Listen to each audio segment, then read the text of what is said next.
The Quest 3 is finally out in the market and in my opinion offering a substantial upgrade over the Quest 2, offering a higher resolution and pancake lenses providing edge-to-edge clarity, as well as upgraded standalone features.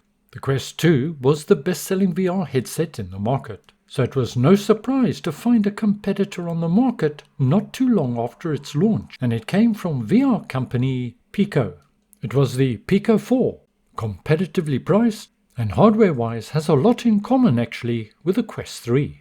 So what might Pico have up their sleeves? And there's already speculation and a leak on an upcoming Pico 5. But it's not just one headset, it's 3.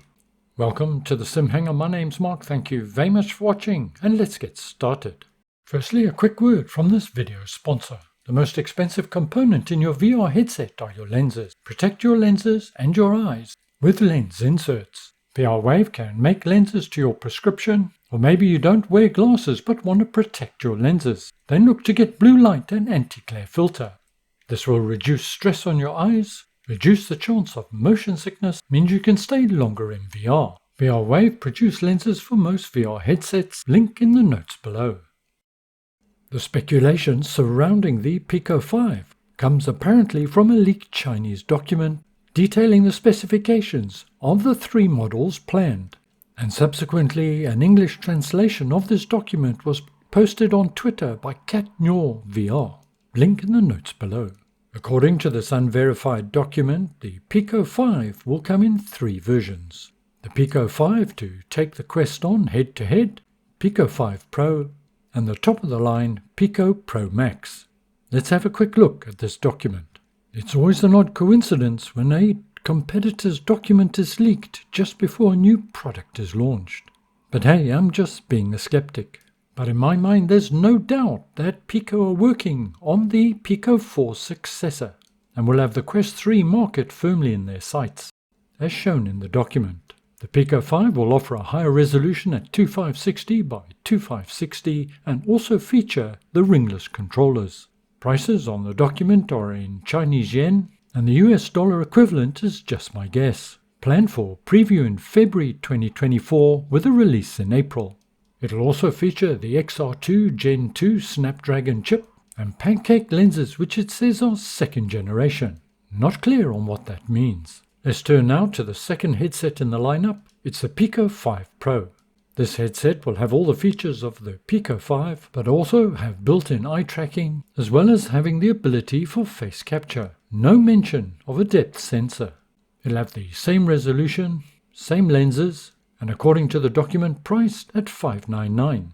Preview planned for April and a release of October 2024. And now for the main event as far as us flight simmers are concerned. It's the Pico 5 Pro Max. And whilst all the specs I've looked at so far seems quite tenable, the Pico 5 Pro Max apparently will feature an eye resolution of 3840 by 3840.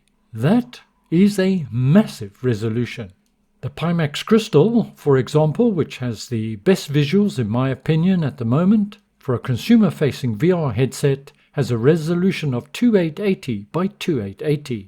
And make no mistake, you need a bit of PC grunt to drive that.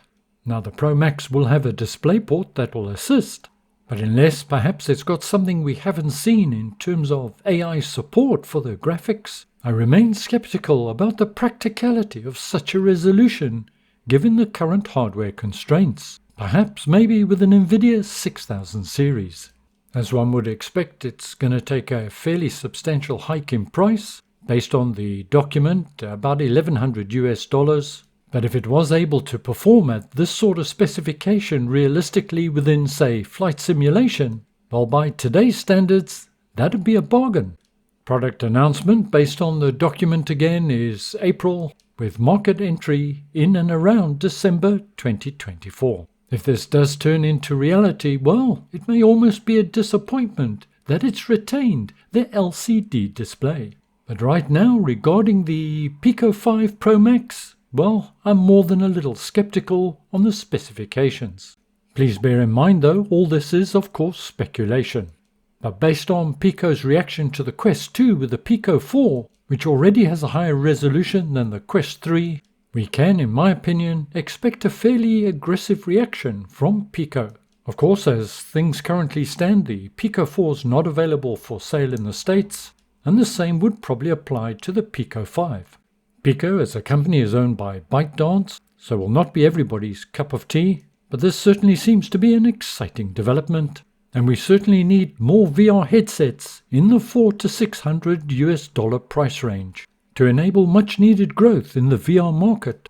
The $1,000 to $2,000 price range of recent headsets are a welcome addition, but if that's all that's left in the market, well, it's going to end up as an enthusiast and elitist group only, and that's not good for the industry. Have I got it wrong? Let me know what your views are in the comments below.